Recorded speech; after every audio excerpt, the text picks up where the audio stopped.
In the previous game, the Miami Heat lost to the Philadelphia 76ers 105-104, with 27 points from Tyler Herro and 19 points from Jimmy Butler. Now they have another chance against the Chicago Bulls if they want to make it to the playoffs. The Miami Heat again had a weaker part of the league season, both due to injuries and somewhat worse form. They provided excellent resistance to the Philadelphia 76ers. They played the way they know how, extremely hard, but they still didn't manage to win.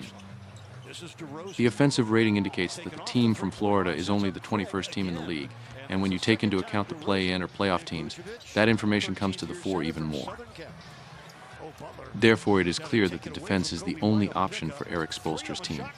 It remains to be seen how the Miami Heat will cope with the injury of Jimmy Butler, the team's most important player, who by all accounts will miss the next game. The lack of offensive potential, as well as the probable absence of Jimmy Butler, suggests that the only recipe is a solid and aggressive game. Another big problem for the Miami Heat is that they allow a lot of assists to their opponents, which they will also have to pay attention to. They are the 6th worst in the league. The Chicago Bulls beat the Atlanta Hawks 131-116 in the previous game, with a great game by Coby White, who scored 42 points, which is his career record. Now they face a new challenge against the Miami Heat, one of the toughest teams in the NBA.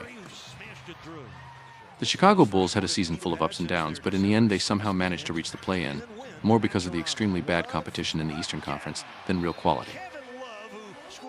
This team has had major injury issues during the season, as Zach LaVine has been out for a while and won't be there if the Chicago Bulls make the playoffs.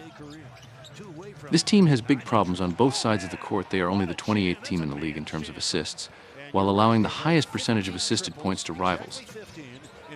And as such, they managed to win to some extent on the wings of DeMar DeRozan, Coby White, and Nikola Vucevic.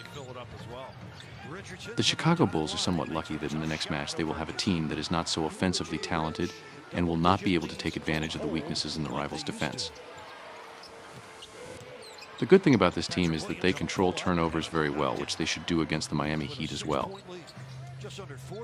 They have played 4 times this season and the result is 2-2. Absences and injuries. Jimmy Butler is questionable before the next clash, as is Terry Rozier, while Josh Richardson is unavailable for the rest of the season for the home team. Onur Alpayram, Lonzo Ball, Zach LaVine, and Patrick Williams will not play for the visitors, while Alex Caruso and Julian Phillips are questionable. With the probable absence of Jimmy Butler, the Miami Heat will have a hard time getting a win, which increases the chances of the Chicago Bulls.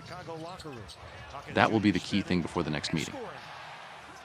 Therefore, it is difficult to predict who could win, but our prediction is that due to the lack of offensive talent of the two teams, the total number of points in the game could be less than the offered limit.